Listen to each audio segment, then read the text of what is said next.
Alors nous sommes donc ce matin mardi, on est le 7 Heshvan et nous sommes arrivés d'Af Mem Gimel, Baba Mesera Mem Gimel.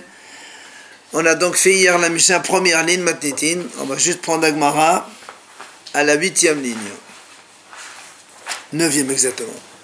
Alors rappelons donc ce qu'on a dit hier, Mafrid Maot, si quelqu'un il a confié de l'argent à un ami, s'ils sont tsodorin, ils sont donc attachés dans une bourse, Loïs Tamesh Bahen, donc il les a donnés à un banquier, pardon, et on parle ici d'un banquier d'un change. S'il lui donnait attachés, il n'a pas le droit de les utiliser.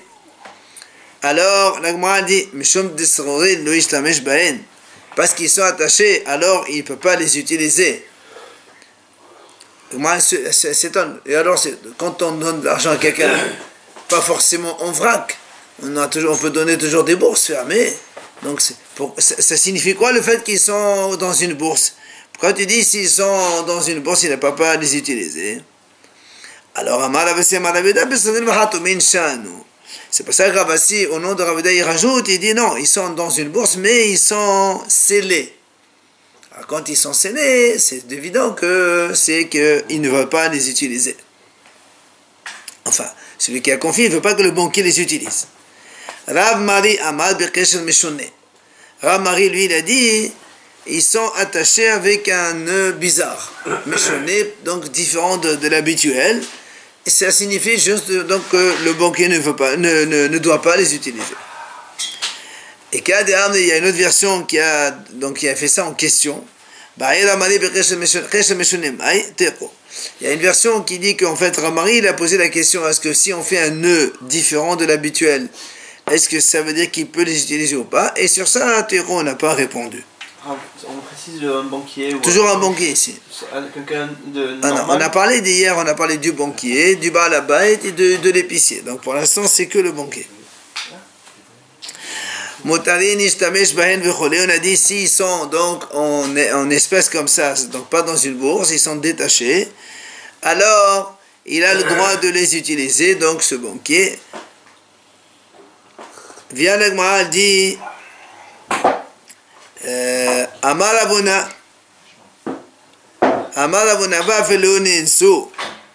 Vafelonensu, c'est-à-dire nous on a dit dans la Mishnah comme ça, si monsieur il donne de l'argent à un banquier en monnaie comme ça, alors le banquier peut les utiliser, et alors on a dit qu'ici ils sont perdus, du coup il est hayab halaydan puisqu'il les utilise, alors après il devient responsable. Vient Ravuna dit Vafelonensu, c'est-à-dire même s'il y a eu un honest, parce que nous on croit que le banquier, c'est quoi? Je te confie de l'argent. Et comme il travaille avec, c'est-à-dire donc si le salaire, tu as un salaire quand tu travailles avec, tu me les gardes, mais en même temps, tu me les gardes. C'est les intérêts, c'est pas. Attends, il les garde et il peut les utiliser. Donc c'est un chômeur avec Sahar. Oui. Alors normalement il est Hayav Tugniva Vaveda, comme le Mishnah dit Avdu. Il vient Ravuna, il rajoute, il dit non, même honest. Alors nous on lui dit pourtant Veha Avdu Khatani. Comment tu dis même honest? Si tu dis honest, c'est-à-dire qu'il devient Shoel là-dessus. C'est un emprunteur. Il dit, mais la Mishnah, elle n'a pas dit honest, elle dit que Avdu. Avdu c'est uniquement Aveda, chômeur Sahar. Alors il répond que Drabba. Il dit alors, même s'il y a marqué Avdu dans la Mishnah, c'est comme Rabba il a dit. Amad Rabba, on a vu ça déjà. Nirnevo belestem mesuyan. Avdu shetavasenato bayam. Quand il peut y avoir un vol par brigandage, donc ça s'appelle un honest aussi, ou encore une perte quand le bateau il a coulé dans la mer, c'est aussi une perte par cas de force majeure. Quel intérêt il a le banquier? Pardon? Là, non, c'est là on a dit, si, puisqu'il les a donnés, il est payé, oui. Voilà, il utilise cet argent. Quel intérêt il a le banquier à le garder? Ce sont les utiliser. Tu fais pas le Hess, il n'y a pas de gardien ici? Un banquier en Et alors? Tu as des tiroirs, tu mets, quel problème? Mais il ne bénéficie pas des cas de force majeure, là. Quand on est gardien salarié, non, mais si on est emprunteur, oui. Si on est gardien salarié, il y a le bénéfice des cas de force majeure. On ne paye pas. C'est pour ça que le Gemara a dit. Voilà, Nahman est sous là. Nahman dit non, monsieur. S'il y a un cas de force majeure, il ne paye pas. Parce qu'il le considère comme un gardien salarié. Amal et Rava et Rav Nachman.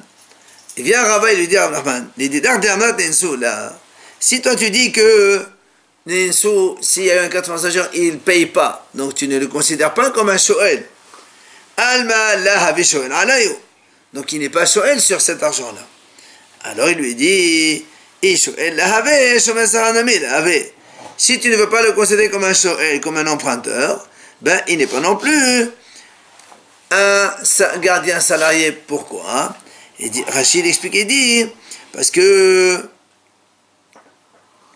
imaginons qu'il ne les a pas encore utilisés.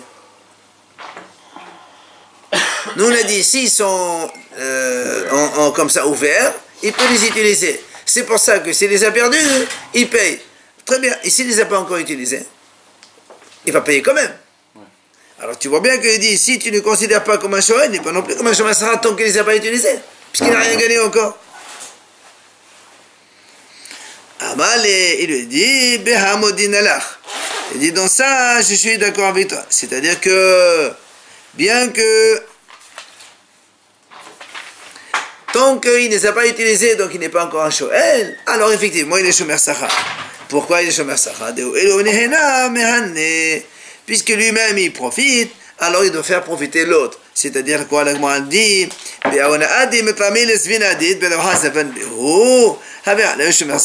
c'est-à-dire par le profit que ce banquier il a, au cas où il trouve une affaire, il va utiliser cet argent, il va gagner de l'argent, rien que par cette éventualité de pouvoir gagner de l'argent, alors rien que pour ça il récompense le monsieur en étant shomer sachar dessus.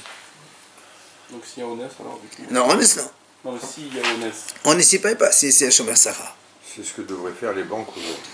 Alors, Rav Nachman et Ravuna. Viens Rav Nachman, il objecte à Ravuna. N'oublions pas que Ravuna, lui, il a dit que même honnête, il doit payer.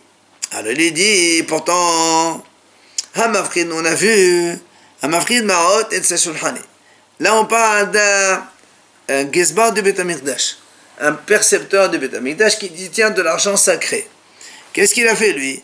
Hamafrid Maot, il a confié de l'argent à un banquier, il croyait que c'était les siens, il s'est trompé, il lui a donné de l'argent de Beth Amikdash. Ok? Alors c'est marqué là-bas, si donc l'argent il est attaché en bourse, dans une bourse, donc le banquier n'a pas le droit de les utiliser.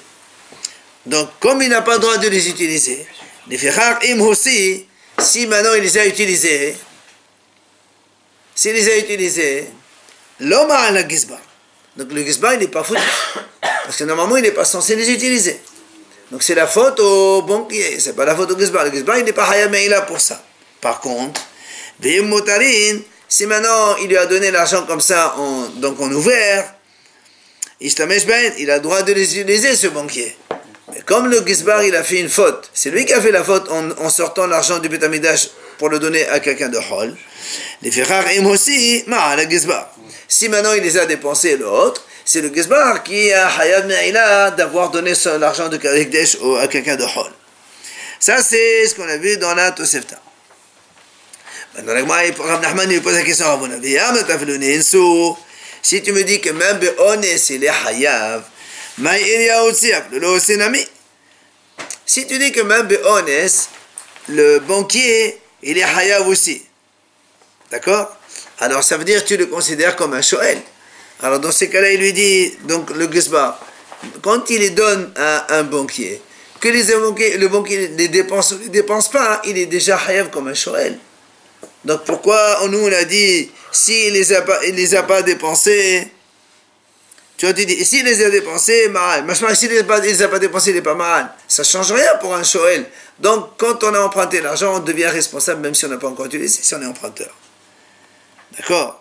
Donc, comment tu dis quoi, Ninsu aussi, il est hayav?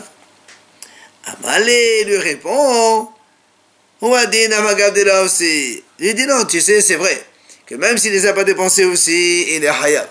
Pourtant, il y a marqué Hutsi. Il dit non. Il dit Tana les aussi, Tana c'est pas Name aussi. Parce que comme dans la première partie, il y a marqué s'il les a dépensés, alors dans la Sefa aussi, on a marqué il les a dépensés. Mais en vérité, dans la Sefa, même s'il ne les a pas dépensés, il est hayav quand même. C'est pour ça que Ravuna, il lui dit, moi j'ai raison, même Be'ones, il est Hayav. Maintenant, nouvelle Mishnah. Hasholech yad befiqadon. Alors, là, on parle de quelqu'un qui a mis la main sur l'objet qu'on lui a confié, donc normalement il ne touche pas, et lui, il a utilisé la chose. Ce qu'on appelle Sholech yad, Shlichut yad, on en a parlé. Bet Shammai omrim, yilqeh behaser uviater. Bet Shammai disent, il subira les conséquences de son acte d'avoir utilisé cet objet, et il dédommagera soit behaser, c'est-à-dire soit l'objet a diminué de prix, soit billeter, soit l'objet a augmenté de prix. C'est-à-dire, imaginons, on lui a confié un objet. L'objet, il coûte maintenant 200 €.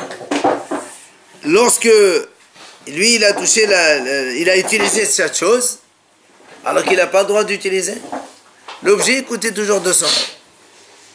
À partir du moment où il a utilisé la chose, rappelez-vous, on a dit on le considère comme un voleur, parce que quelqu'un qui utilise quelque chose qui n'est pas lui, c'est un voleur. Si maintenant, le jour où arrive, le monsieur il vient et dit voilà, tu me rends mon objet, l'autre il lui dit par exemple perdu, je ne sais pas où il a, ce qu'il a, alors comme il doit rembourser, si maintenant, au moment du remboursement, l'objet diminue, ça coûte que 150. Alors il paiera 200. Ah oui, d'origine. Comme le prix au moment du vol, puisque le moment où il a utilisé, il coûtait 200. Très bien. Maintenant, si c'est le contraire, Il garde l'objet. il a perdu l'objet. Si maintenant le contraire, il a utilisé l'objet, il coûtait 200 €, il a utilisé. Donc c'est un voleur, c'est pas bien ce qu'il a fait. Après, entre-temps, quand il était chez lui l'objet, il a augmenté, ça coûte 250. Et après il a perdu. Bet Shammai dit il doit rembourser 250. On le pénalise parce qu'il a Voilà, il est pénalisé. Selon Bet Shammai, ou viater, que l'objet diminue de prix ou augmente de prix, c'est lui qui va tout payer. On peut dire que si l'objet était resté chez le vrai propriétaire, il aurait bénéficié de la croissance. Oui, mais Bon, le là, problème c'est c'est pas que le cas. ici, voilà, il est chez le gardien et le gardien l'a utilisé, il a fait une faute. Maintenant, Bet Hillel omrim, regardez, Bet Hillel ils disent non, kishat hotsa'a. C'est comme au moment hotsa'a où on a sorti cet objet. On ne va pas expliquer ça, c'est la Gemara qui va expliquer parce qu'en fonction de la question, pour l'instant on laisse comme ça. La Berchiva omer kishat hativi'a. La Berchiva dit, il rembourse comme au moment de la réclamation au tribunal, au procès. Combien il vaut le prix au moment où on t'a amené au procès, c'est comme ça. Alors, Gemara, Amar Rabba, il vient Rabba, il dit Rabba comme ça. Quelqu'un, il a volé une cruche de vin. Il a volé une cruche de vin chez quelqu'un. Mais Akara, Shavia, Zouza. Quand il a volé, elle coûtait un zouz. Attends, un zouz. Hashta, maintenant, Shavia, Arba'a. Elle a augmenté, elle coûte 4 zouz. Elle est encore chez lui. Voilà, la cruche de vin, elle coûte 4 zouz. Alors, Rabba, il dit comme ça. Tavra Ushtiya, Mishalem Arba'a. Si lui, il a cassé la cruche, ou il a bu le vin, il va payer 4 zouz, puisque maintenant elle vaut 4 zouz. Et Tebal Memila, si maintenant la cruche, elle s'est cassée toute seule, alors Mishalem Zouza, il va payer que un seul zouz. Et il explique, Ma'atama. Quelle est la raison? La Gemara dit, Kevan de Ita. Puisque si la cruche, elle existe encore, Hadra Lemara Be'ina.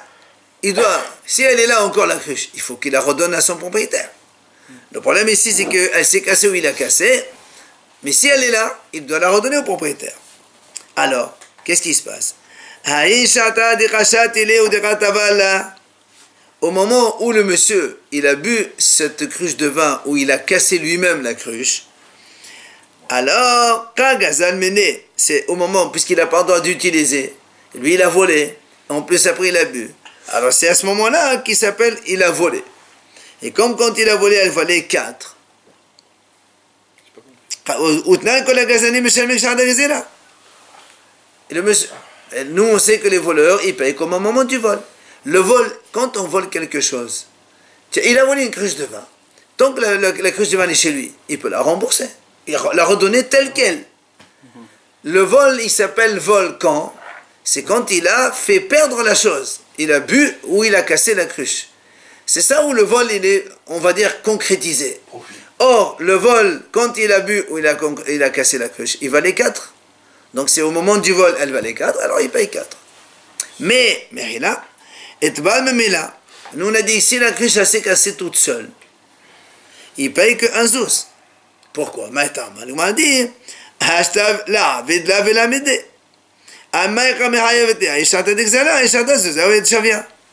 puisque lui, il n'a rien fait.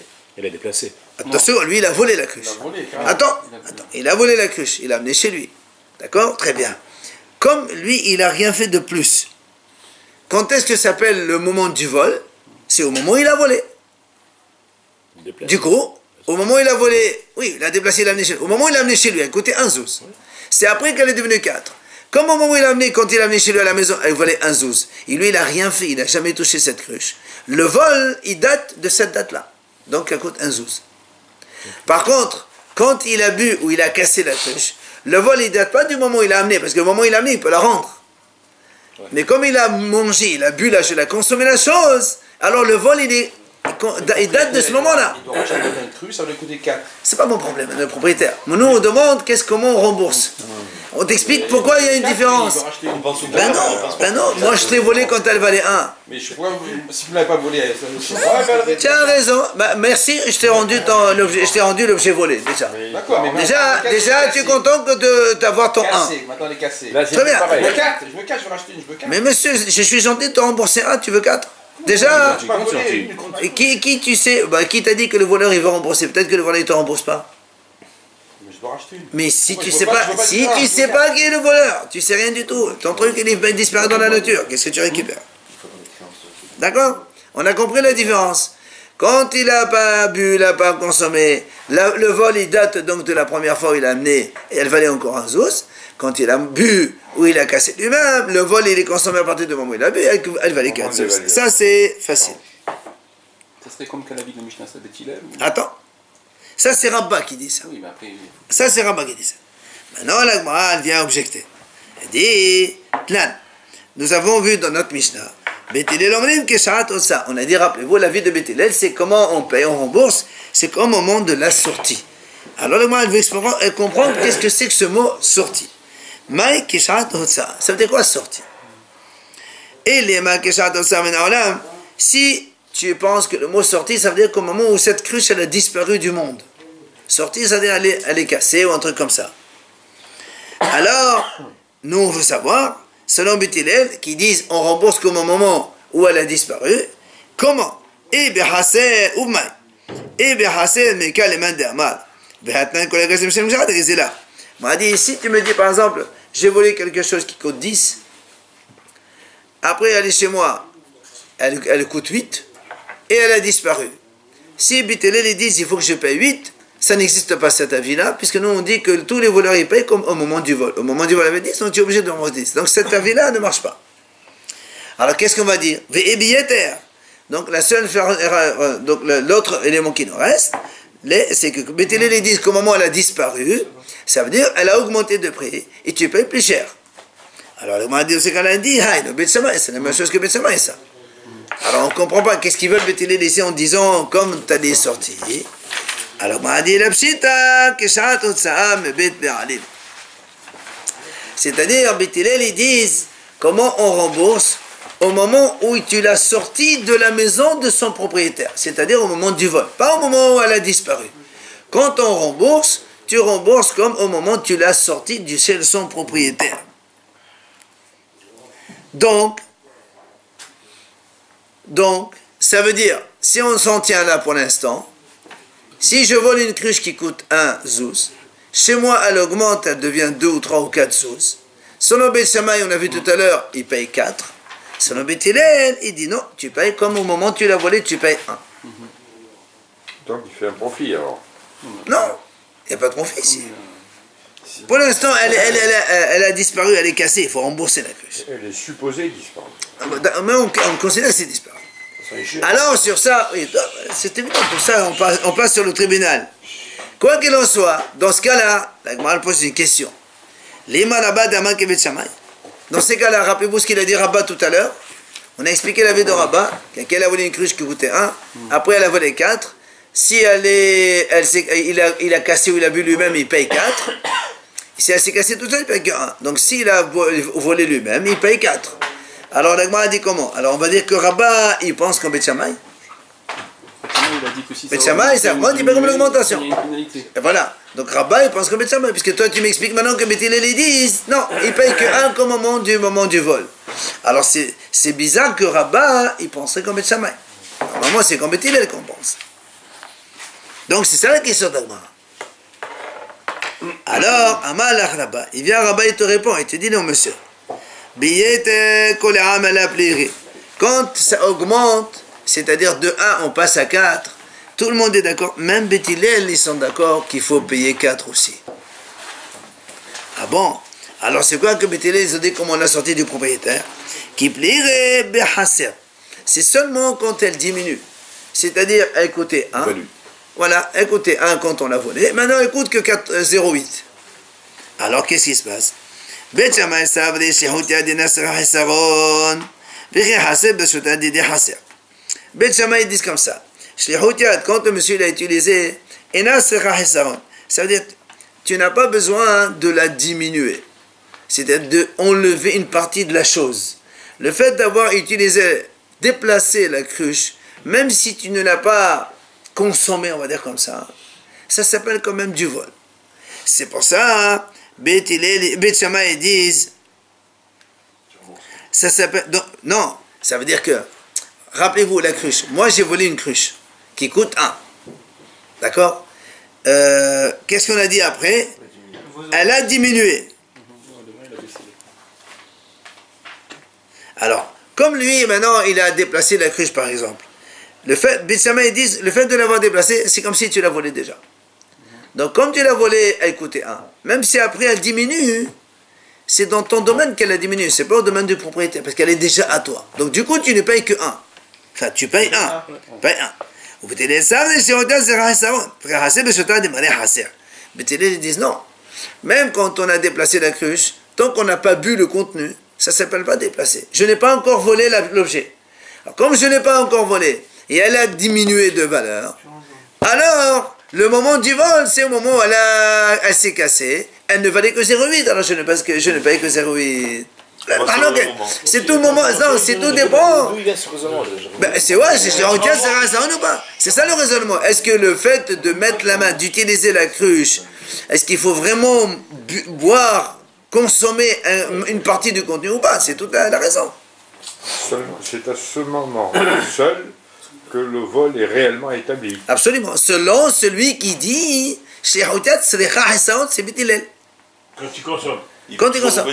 C'est-à-dire tu as déplacé la cruche, tu n'as pas encore consommé, tu n'as pas encore volé. Il me semblait que si la cruche qui était chez moi ne l'est plus, pour moi le vol il commence à ce moment. Oui, mais quand je peux rembourser, ça dépend à quel état je rembourse. C'est toute la question. Toute la question est là. Pour moi je suis déjà très bien. volé. Ouais, vous êtes volé. Mais comment moi je vous rembourse?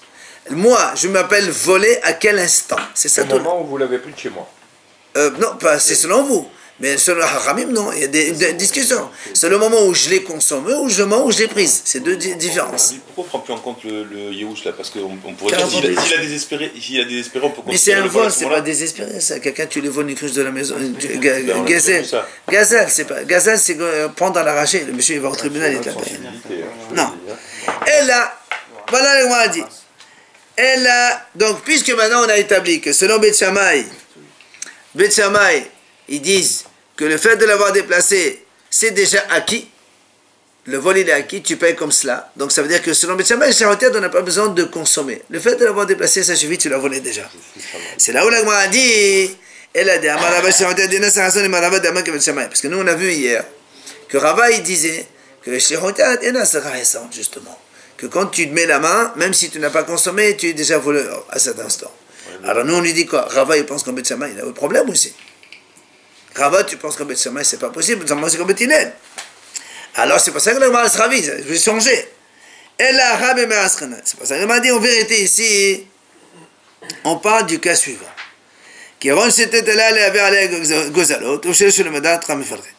En fait, c'est un monsieur qui a pris la cruche, il a déplacé pour monter, amener des oiseaux en hauteur.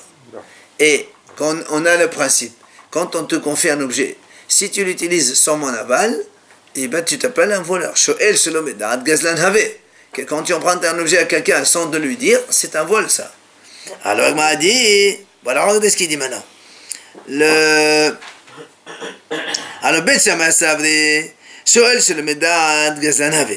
Donc quand tu utilises la chose sans aviser le propriétaire, tu es déjà un voleur. Donc, puisque quand tu as déplacé la cruche vers toi, tu l'as utilisée pour amener tes oiseaux, tu es déjà voleur à ce moment-là. Donc, elle valait déjà 1 euro. Après un instant, quelques temps, elle va se casser. Elle a déjà diminué de prix. Donc, elle coûte que 0,8 par exemple. Quand elle coûte 0,8, elle a diminué dans la propriété du voleur déjà, puisqu'elle appartenait au voleur déjà. Donc, il doit payer 1 comme au moment du vol. Il dit non, un shoel sur le médad, c'est toujours un shoel. Tu ne fais qu'emprunter. Tu n'es pas un voleur encore. Quand est-ce que tu voles? C'est quand elle se casse. Alors quand elle s'est cassée, elle coûte 0,8, alors tu payes que 0,8 seulement. C'est la barloque entre les deux. Moi, sur le gardien, on peut comprendre. Sur le vol, ça dérange. Et la had amarava. Sur le gardien, on peut comprendre. La même chose. Non, il y a pas de mauvaise- Et la had amarava. Alors moi, dit très bien. La réponse, ça va. Seulement, il y a une question. Amarava, shoel sur le médad de Rabbanan Gazlan have. Les Rabbanan de Aman Kevin Shammai. Rava de Aman Kevin Shammai, pardon. On m'a dit, encore une fois, Rava, il nous a dit hier, Shoel Shelom Edat, c'est un voleur selon les Hachamim. Alors si tu dis Shelom Edat, c'est un voleur, donc tu es en train d'être d'accord avec Bet Shammai. Et de nouveau, c'est pas possible. C'est emprunté sans demander, c'est ça? Oui, Shelom Edat. Et là aussi, c'est question, c'est pas possible. C'est pour ça que le mariage change encore une fois. Si on parle, en fait, ici, la Gemara dit, c'est pas que c'est pas qu'il y a une augmentation de l'objet volé ou une diminution. C'est pas quelque chose qui a augmenté de prix ou qui a diminué de prix. C'est pas ça du tout. Il dit, en fait, ici, on parle Shevar Gezela. C'est-à-dire que l'objet volé lui-même, il a eu, c'est pas une plus-value au niveau argent, mais par exemple, on a dit avant, il a volé un agneau, il a pris de la laine. Ou bien une vache, et elle est devenue enceinte. D'accord? C'est ça la plus-value. C'est pas une plus-value du marché qui a augmenté ou diminué. Non. C'est la chose elle-même. Alors voilà, il explique maintenant. Alors, Bet Shammai Savre, regardez ce qu'il dit. Transformation de l'objet, exactement. Bet Shammai dit, Sheva Gesela d'Enexal Have. Quand il y a une plus-value qui se fait, ça appartient toujours au propriétaire. Donc tu voles un agneau, il reste chez toi 2-3 mois. La laine, elle monte. Tu es obligé de rembourser l'agneau avec sa laine. Au Bétélé, c'est vrai, Sheva Gesela de Gazan Have. Bétélé disent non. L'amélioration de la chose, ça appartient au voleur. C'est grâce Parce que ça s'est fait, ce qui s'est passé, c'est au voleur. Au Biflorta de Netanaï, il te ramène justement Mahlok de Tanaïm là-dessus. Tétania, il te dit la braïta comme ça. Hagozel et Talahel. Quelqu'un, il a volé une brebis. Attends, il a volé une brebis. Elle est restée chez lui. Gezaza, il a tendu la laine. Viyalda, et on peut saluer un bébé.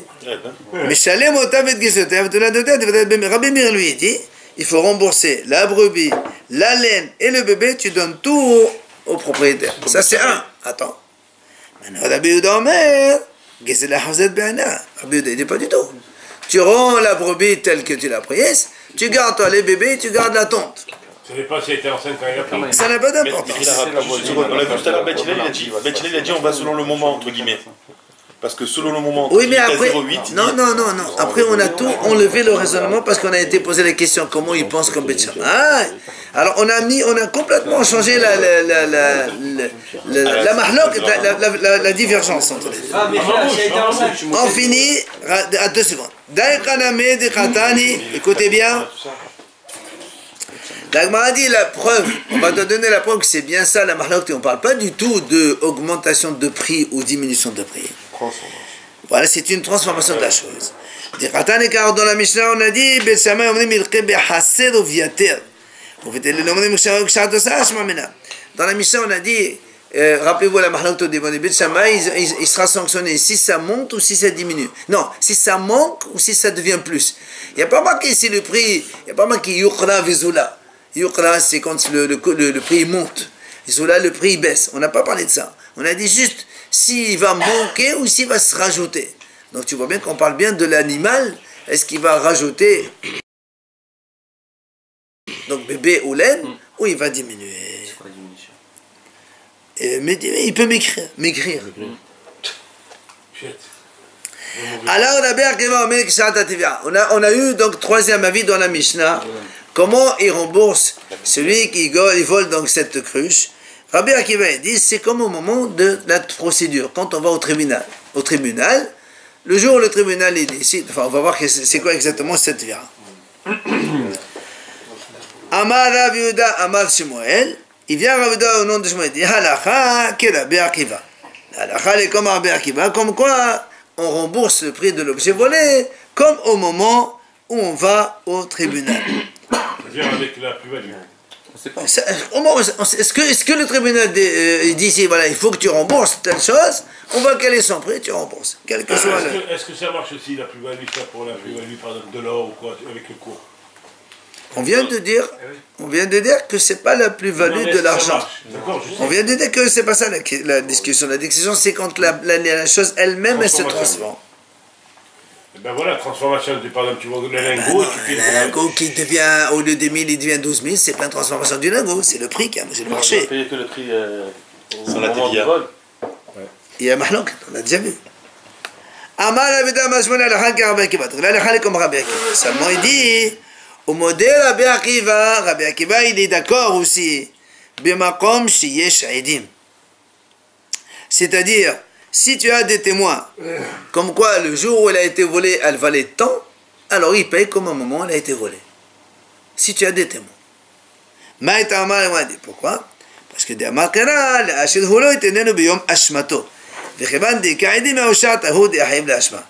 il dit pourquoi quand il y a des témoins, c'est le jour, donc c'est le témoignage qui compte.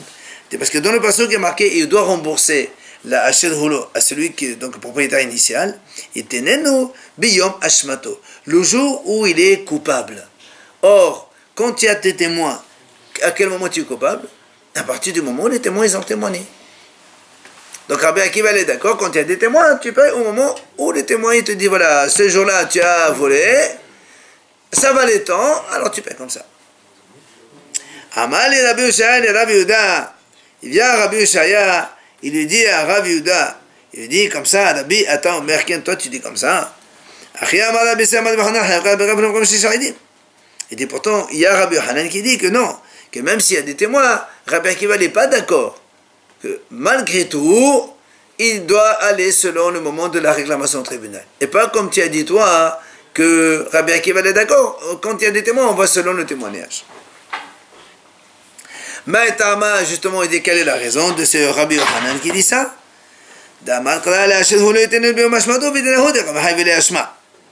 On a dit, parce que tout simplement, comme le même passage qu'il utilise pour expliquer autrement, le passage qu'il a dit, tu lui rends comme le jour de son accusation.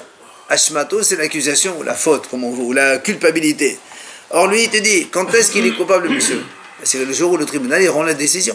C'est pas où, même si tu as deux témoins, il faut d'abord aller au tribunal, tu décides. C'est pas ça, lui, il dit que même dans ce cas-là, Rabbi Akiva, il dirait qu'il faut aller selon la décision du tribunal. Amali Rabbi Zira le Rabbi Abba Bar Papa. Rabbi Zira, il a dit à Rabbi Abba Papa, il a dit que Azlat lehatam, quand tu vas aller en Israël, Aqif Sulma Dessour, tu vas contourner là-bas, il doit y avoir un endroit qui s'appelait Sulma Dessour. D'accord? C'est-à-dire il y avait des montées de sources, c'est au nord là-bas. Tu vas aller voir Rabbi Yaakov Bareddi, ou tu lui poses la question. Tu lui demandes est-ce que Rabbi Hanan, tu lui dis là-bas, est-ce qu'il la halakha, il est comme Rabbi Akiva, il a entendu lui, la halakha est comme Rabbi Akiva, ou il n'est pas comme Rabbi Akiva? Amal, il lui dit, Hachi Amar Rabbi Hanan, donc il a été demandé, il est revenu, il a donné la réponse, il a dit, voilà, j'ai entendu, Rabbi Hanan, il a dit, halakha, que Rabbi Akiva, les olam. Il a dit comme ça, là, comme Rabbi Akiva, il a rajouté le mot toujours. Alors le Gemara dit que ça veut dire toujours, mais c'est quoi ce toujours là? Lui il a posé une question sur un cas, toi tu me dis toujours. C'est quoi ce toujours? Amar Ravashi. Il vient Ravashi, il explique, il dit Shelo tomar ani melechad elekadim, aval echad elekadim là. Il dit, parce que justement quand on a dit toujours, ça veut dire, c'est pas comme tu pensais au début, seulement quand il n'y a pas de témoins, on va selon le tribunal. Mais s'il y a des témoins, on va aller selon les témoignages. Non. Même s'il y a des témoins, toujours la halakha comme Rabbi Akiva, qu'on va selon le jour de la réclamation au tribunal, quand le tribunal il va rendre donc la décision. C'est la halakha, ça Rabbi aussi? Ah ça je sais pas. Ve'enamid hada ledorta ve'etbana. Il dit ve'enamid ou encore hadra ledorta ve'etbana. En fait, il veut te dire la halakha comme Rabbi Akiva dans un autre domaine. C'est quoi ce d'autre domaine? Rappelez-vous, quand quelqu'un il vole un objet et après il le rend à l'insu du propriétaire. Vous vous rappelez? On a vu Marlon de Rabbi Ishmael, Rabbi Akiva aussi. Alors c'est pour ça qu'il dit ici, même dans ce cas-là, il faut. Je vole un agneau dans un troupeau, il ne s'est même pas rendu compte. Le lendemain, je viens, je regarde, je lui remets le truc. On a vu, nous, Rabbi Akiva a dit, c'est bien, tu as bien fait. Rabbi Ishmael a dit, non, ça ne marche pas. Il faut informer le propriétaire. C'est-à-dire, c'est pour ça qu'il dit ici, ici, il parle du cas de la cruche. Tu as pris la cruche, tu l'as déplacée. Après, tu l'as remise à sa place. Selon Rabbi Ishmael, il faut que tu avises le propriétaire. Tu dis, tu sais, j'ai déplacé ta cruche, maintenant j'ai remise. Il a volé. Non, on parle de picadone ici, pas volé. Picadone, tu l'as déplacé, tu dois informer le propriétaire. Confier. Mais Rabbi Akiva dit non. Alors c'est pour ça qu'il dit là, pourquoi Rabbi Ishmael dit au contraire, pardon. Rabbi Ishmael dit, on n'a pas besoin d'aviser le propriétaire. C'est Rabbi Akiva qui dit, il faut aviser le propriétaire. Et là, la chale comme Rabbi Akiva, il faut aviser le propriétaire, c'est ce qu'il va dire. C'est pour ça qu'il dit, les olam toujours. On a dit, tu ne te rappelles pas pour l'agneau. Parce que si tu as sorti l'agneau une fois, l'agneau est habitué à sortir. Si tu es averti par le propriétaire qui doit le garder en plus, de façon plus vigilante, il va encore sortir l'agneau. Celui qui a pris, il va avoir honte. On s'en fout de ça. Tu as volé. Bah, tu peux envoyer par un texto, tu dis voilà, je t'ai volé ta agneau. Tu as envoyé un truc. On s'en fout de ça. Ramas Malan, allez. Ramas Malan, Deva Nandad Be'alim. C'est pour ça que la Gemara a dit non, on a comme Rabbi Akiva, comme quoi il faut Da'at Be'alim. C'est pour ça qu'il a marqué les Olam toujours comme Rabbi Akiva. Et vient la Gemara, elle conclut. Belava Amar, Halakha ki Bet Hillel. Rabbi dit non, la halakha est comme Bet Hillel. C'est-à-dire, on ne va pas selon le jour de la réclamation tribunal, mais comme il a dit Bet Hillel, Otsa'a. Otsa'a, on a dit comme il est sorti de la maison du propriétaire. Matitin, nouvelle Mishnah. Si quelqu'un il pense utiliser un objet confié, seulement il le pense, il n'a pas fait encore. Par exemple, il dit à quelqu'un, tu sais, l'autre il m'a donné une cruche, je pense que je vais l'utiliser pour faire ça, je vais l'utiliser. Mais il a dit, je te dis comme ça. Bet Shammai omrim hayav, il est déjà hayav. S'il arrive quoi que ce soit, il est déjà hayav. Au Bet Hillel omrim, ino hayav atzi shaboyad. À Bet Hillel, ils disent non monsieur. Il y a marqué Shalach Boyad, le Shinema, d'ailleurs, il t'amène le passage ici. Dans la Torah, c'est marqué Im lo Shalach Yado bimlechet, Shalach Yado. Il faut vraiment qu'il utilise avec sa main, il déplace la chose, il l'utilise pour quelque chose. C'est pour ça qu'il n'est hayav que quand il a vraiment utilisé. Utilisé dans le sens pas forcément consommé, d'accord? Il dit maintenant, si quelqu'un est adhavit v'natal hemena devi'it v'nishbara et non meshanem mena devi'it. Si quelqu'un, on lui a confié une cruche de vin, qu'est-ce qu'il a fait? Lui, il voulait se servir un verre. Il a donc penché la cruche, il s'est servi un verre. Et la cruche, elle s'est cassée. Il est responsable de payer que le verre. Parce que la cruche, il n'a pas acquis, il n'a pas soulevé. Pour acquérir quelque chose, il faut la soulever. Or, lui, il n'a pas soulevé. Il peut la vider entièrement sans la soulever. Attends. Messieurs, si maintenant il a soulevé la cruche, il a servi un verre et elle s'est cassée, là il paye tout. Pourquoi? Parce qu'il a soulevé, il a acquis en soulevant. Quand on dit Shalah Yad, on a rappelez-vous, la dernière fois on a dit comme l'histoire de Rav avec l'animal, et il a frappé avec le bâton pour que ça marche. Tu ne peux pas dire quelqu'un, il a acquis un objet s'il n'a pas fait les moyens d'acquisition légaux selon la Torah. Or, on ne peut pas acquérir une cruche en la penchant. Donc, même si tu as penché la cruche pour te servir un verre, après la cruche elle s'est cassée, tu ne payes que le verre. Ça ne s'appelle pas, tu as déplacé une cruche. Tu ne l'as pas déplacée. Quand il est venu dire, tiens, garde-moi ma cruche, l'autre, il a pris dans sa main, il a fait une sorte Il a quand même fait l'adversaire, il Non, pense le qu'il veut. déplacement, c'est à partir du moment où elle était posée à un endroit fixe. Après, tu la déplaces. C'est ça le déplacement, cher Oudia. Mais merci, tu te confies à un objet que tu mettes quelque part, non? Ça ne veut rien dire, ça. Mais le propriétaire, là, c'est sur le C'est coup pas- du verre. Qu'est-ce que tu veux? Bah écoute, mais imagine lui-même le propriétaire, il aurait fait la même chose, il s'est cassé la boîte, c'est pas un problème. D'accord? Allez, on verra demain l'explication.